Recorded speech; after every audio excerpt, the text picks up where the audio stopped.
Tuan-tuan, masalah besar hari ni apa dia? Tuan-tuan kena hati-hati.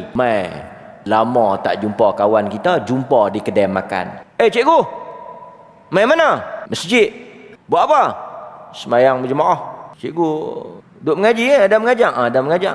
Cikgu semayang lah. Semayang lah, main Aisyah. Cikgu sembah siapa? Dia nak mula ni. Yang tuan-tuan pun balik kan? Semayang sembah Allah Ta'ala. Siapa Allah, cikgu? Siapa Allah? Allah Tuhan. Cikgu siapa? Siapa cikgu? Cikgu Bencin. Cikgu kenal Allah. Kenal Allah Tuhan kita, Tuhan sekalian alam. Itu zahir. Apa maksud semayang, cikgu? Yang kita duduk sembah tu, apa maksud semayang? Kita sembah siapa? Kita tak kenal diri kita. Man arafa nafsah arafa rabbah. Siapa yang kenal diri dia akan kenal Tuhan. Cikgu kenal diri cikgu. Anak siapa tu bukan dia. Yang tu zahir. Dia ada hakikat dia.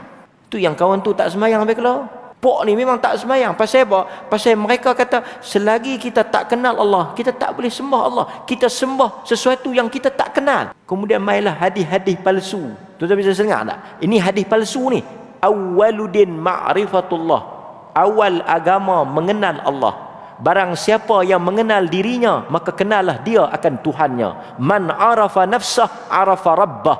Last sekali dia pergi mana? Last sekali dia berjalan kot sempri ni, apa? Goyang tangan. Isim ni hak ni. Yang kata isim ni, gila isim ni, hak ni. Hak cari Tuhan sampai kesudah tak jumpa.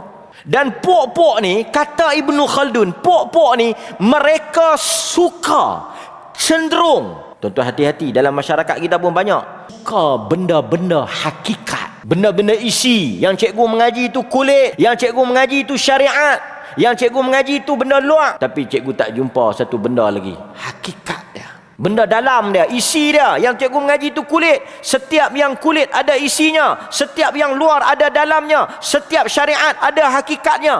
Cikgu Musa, saya Khidir, tidak faham Musa apa yang Khidir buat. Kerana Khidir itu hakikat, Musa itu syariat. Jadi walaupun cikgu nampak saya tak semayang, saya hanya tak semayang pada perbuatan, tapi hati saya semayang. Kerana semayang itu bukan hanya pada tunduk dan rokok, tapi pada hati yang menyembah Tuhannya. Kita pun dengar. Puasa apa cikgu puasa? Ni. Puasa apa puasa? Puasa tak makan tak minum. Kalau tak makan tak minum, ramai orang tak makan tak minum. Puasa bukan yang tu. Itu puasa awam. Itu puasa syariat. Itu puasa Musa. Kita kena puasa Khidir. Puasa Khidir tu macam mana? Puasa Khidir tu walaupun nampak makan zahir, batin puasa. Tu dia. Makan zahir, batin puasa. Yang tu yang Tuhan nak.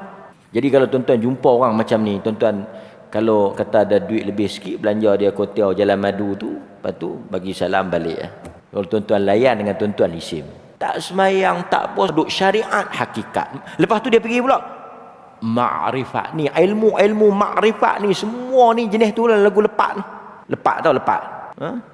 Kalau tepung bungkus tak apa je. Ma'rifat hakikat. Aku menyembah aku. Ayat-ayat dia pun semua bombastik. Aku menyembah aku. Lah sekali dia cari Tuhan, dia tu Tuhan. Tuhan bersama dengan kita. Allah fi jaibi, Allah di dalam jubahku. Ini semua penin kan.